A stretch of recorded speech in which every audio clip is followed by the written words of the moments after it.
Perencanaan produksi proyek kreatif dan kewirausahaan. Anggota kelompok 11 DPIB 1. A. Pengertian produksi dan sistem produksi. 1. Pengertian produksi. Produksi merupakan suatu kegiatan atau aktivitas untuk dapat menciptakan dan menghasilkan atau juga menambah nilai guna terhadap suatu barang ataupun jasa untuk dapat memenuhi kebutuhan oleh orang ataupun suatu badan produsen. Kedua, nilai guna barang adalah nilai atau manfaat yang diperoleh seseorang dari menggunakan suatu barang atau jasa. Nilai guna suatu barang atau jasa dapat dikelompokkan menjadi 4,1 nilai guna bentuk form utility. Nilai guna bentuk adalah manfaat yang bertambah dari suatu barang setelah berubah bentuknya. 2. Nilai guna tempat place utility. Barang-barang tertentu memberikan manfaat yang lebih besar jika berada di tempat yang tepat. 3. Nilai guna waktu time utility. Nilai guna waktu adalah perubahan manfaat barang pada waktu-waktu tertentu.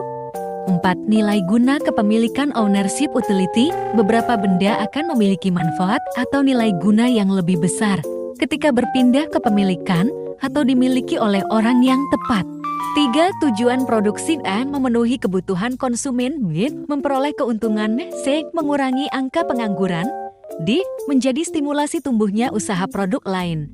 E. Meningkatkan penghasilan masyarakat dan negara. F. Menjadikan produksi Indonesia dikenal di dunia internasional. 4. Jenis-jenis produksi. A. Produksi agraris. Produksi agraris adalah kegiatan produksi yang memanfaatkan sumber daya alam untuk menghasilkan produk dengan melakukan pengelolaan yang baik. Pengelolaan alam tersebut akan menghasilkan produk yang dibutuhkan masyarakat. B. Produksi industri. Produksi industri adalah kegiatan produksi yang bertujuan untuk mengubah bahan baku menjadi barang setengah jadi atau barang jadi yang nantinya dijual ke konsumen. C. Produksi ekstraktif. Produksi ekstraktif adalah kegiatan produksi yang mengambil sumber daya alam dari dalam bumi, kemudian menjualnya ke perusahaan lain untuk diproses menjadi sesuatu yang baru. D. Produksi perdagangan. Produksi perdagangan adalah kegiatan produksi yang berperan sebagai perantara antara produsen dengan konsumen. F. Produksi jasa.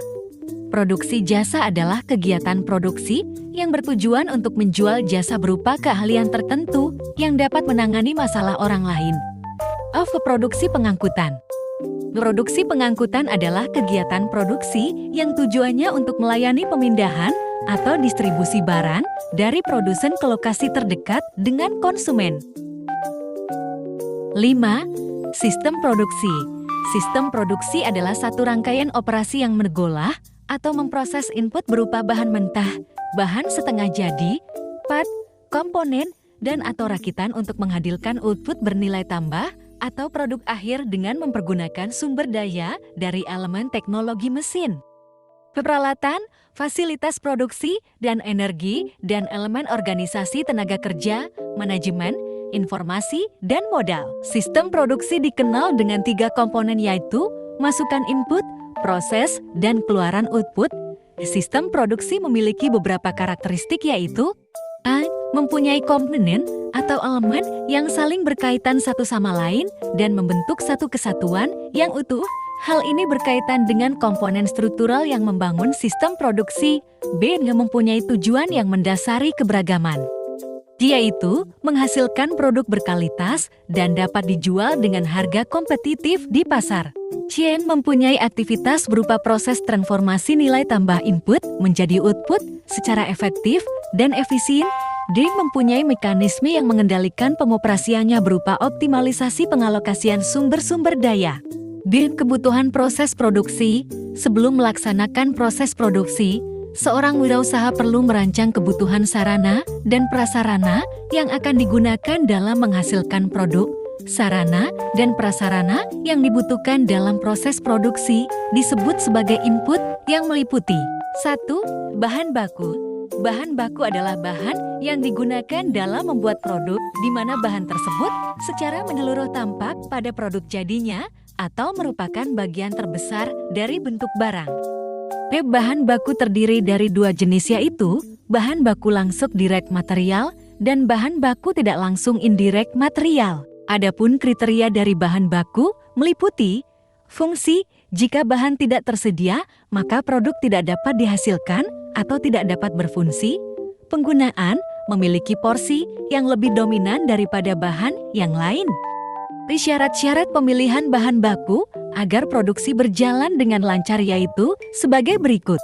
Memiliki kualitas yang baik, mudah diperoleh, mudah diolah. Harga yang relatif murah.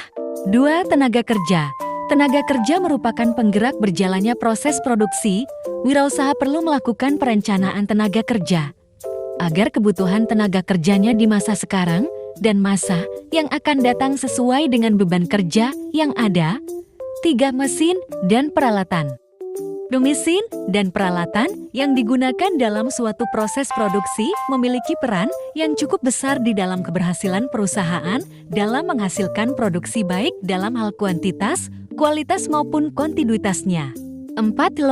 Lokasi untuk usaha memerlukan tempat yang strategis, efisien, dan menarik baik bagi wirausaha maupun bagi konsumen, sehingga konsumen tetap loyal. Contoh dekat ke pemasok, konsumen, transportasi, atau alat lokasi usaha yang baik akan menghasilkan biaya transportasi. Biaya produksi dan biaya distribusi jadi relatif lebih kecil. Faktor-faktor utama dalam memilih lokasi usaha yaitu sebagai berikut. Kedekatan dengan lokasi sumber bahan baku, kedekatan dengan lokasi pasar produk perusahaan, ketersediaan fasilitas transportasi, ketersediaan tenaga kerja, ketersediaan pembangkit tenaga. 5. Biaya produksi. Biaya produksi adalah semua pengeluaran yang dilakukan oleh perusahaan untuk memperoleh faktor-faktor produksi dan bahan-bahan mentah yang akan digunakan untuk menciptakan barang-barang yang diproduksi perusahaan tersebut.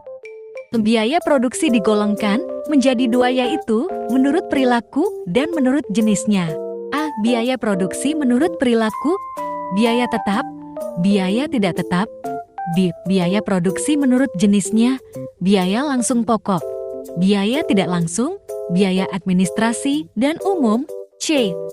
Proses produksi. Proses produksi adalah suatu kegiatan dengan melibatkan tenaga manusia, bahan, dan peralatan untuk menghasilkan produk yang berguna atau bernilai lebih. Proses produksi terdiri atas 2 jenis yaitu 1. Proses produksi terus-menerus continuous. Proses produksi terus-menerus adalah proses produksi yang berlangsung secara terus-menerus tanpa berhenti. Ciri-ciri produk terus-menerus diantaranya adalah produksi yang dihasilkan pada umumnya dalam jumlah besar produksi massal dengan variasi produk sangat kecil dan sulit disteralisasikan, sistem atau cara penyusunan peralatan berdasarkan urutan pengerjaan produk yang dihasilkan disebut produk layout departementation by product. Pengaruh operator terhadap produk yang dihasilkan sangat kecil karena mesin biasanya bekerja secara otomatis sehingga seorang operator tidak perlu mempunyai keahlian skill yang tinggi untuk mengerjakan produksi tersebut. 2. Proses produksi terputus-putus intermittent. Proses produksi terputus-putus adalah kegiatan produksi yang tidak memiliki standar, tetapi didasarkan pada produk yang dikerjakan, sehingga peralatan produksi yang digunakan disusun dan diatur secara fleksibel untuk dapat dipergunakan dalam menghasilkan berbagai produk dan berbagai ukuran. Ciri-ciri produksi terputus-putus diantaranya adalah produk yang dihasilkan biasanya dalam jumlah kecil, variasi sangat besar, dan berdasarkan pesanan. Sistem atau cara penyusunan peralatan berdasarkan atas fungsi dalam proses produksi atau peralatan yang sama dikelompokkan pada tempat yang sama, yang disebut dengan proses layout departementation by equipment. Mesin-mesin yang digunakan bersifat umum general purpose machines dan dapat digunakan untuk menghasilkan bermacam-macam produk dengan variasi yang hampir sama. D. Pengendalian mutu produk. 1. Pengertian pengendalian kualitas.